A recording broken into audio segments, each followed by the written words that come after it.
Hey friends, I want to talk to you today about something called secondary gain and how this psychological phenomenon may be holding you back from reaching your goals. So let's dive right in. What is secondary gain? Secondary gain in psychology is the idea that we are gaining some benefit by not reaching a goal or solving a problem.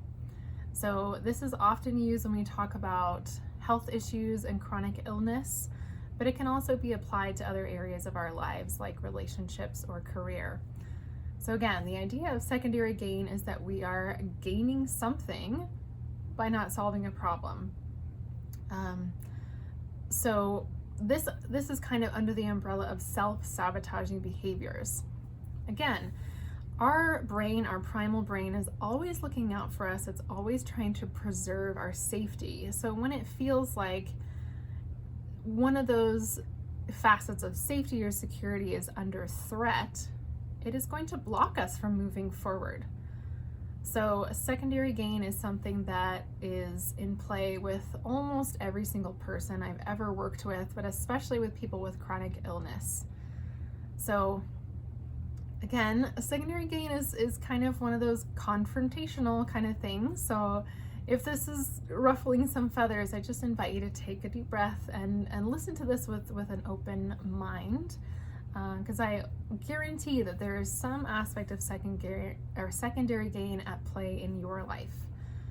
So when it comes to chronic health issues or illnesses, diseases, disabilities, most of the time there are benefits to being sick or remaining sick, remaining disabled. And these, again, are secondary gains.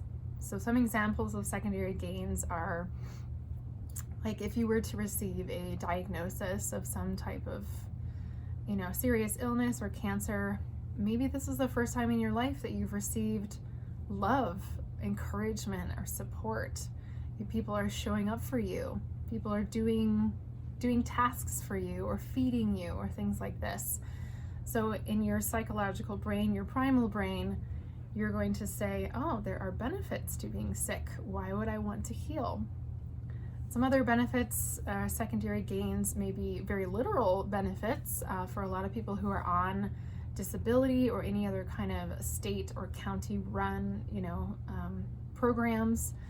If you were to get well and healthy, you might very well lose those benefits like healthcare or financial support.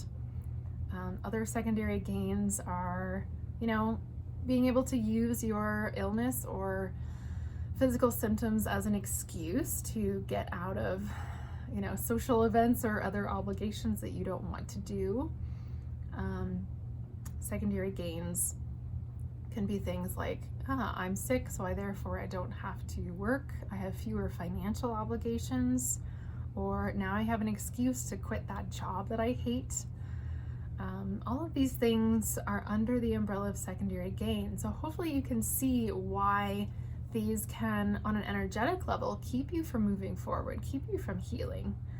And when we talk about self-sabotaging behavior, we want to always address secondary gains. So if I were to work with somebody that, has a serious illness or autoimmune disease or something, I would ask them to, make a list of all the things that suck about your illness. And that's the easy part. Most of us can come up with a list of things that suck about being sick or having a disability. But then the second step is make another list over here about all the benefits there are to being sick or having this disability. And 9 times out of 10, there's going to be at least a handful of benefits. Again, secondary gains over here. What we're gaining from staying in the same place, staying stagnant, not healing, not moving forward. So this idea of secondary gains, I really want you to think about this, how this applies to your own life. If you've been running into blocks and you can't seem to move forward, whether it's with your physical healing process or whether it's with your careers or relationships or other areas of your life, I invite you to think of all of the benefits that you receive from not accomplishing those things. And that may be a key to you being able to move forward.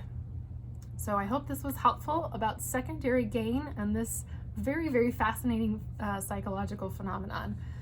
Again, this is a really important aspect of mental and emotional healing for me with my clients, and I invite you to apply this to your own life. So if you like this, or you have questions about secondary gain and want to know more, drop me a comment. And again, if you enjoyed this video, don't forget to like and subscribe to my channel. I'll be making lots more health and spirituality videos to come. So stay tuned, and I'll see you next time. Bye.